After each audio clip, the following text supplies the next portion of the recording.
Hey, what's up? It's Matt here with cfprotools, and I want to make a video to show you guys how the CF Same Billing add-on works, okay?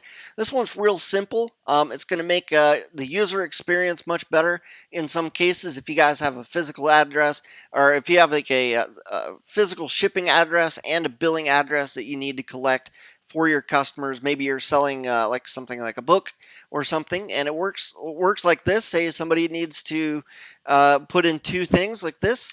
They're going to put in, whateversville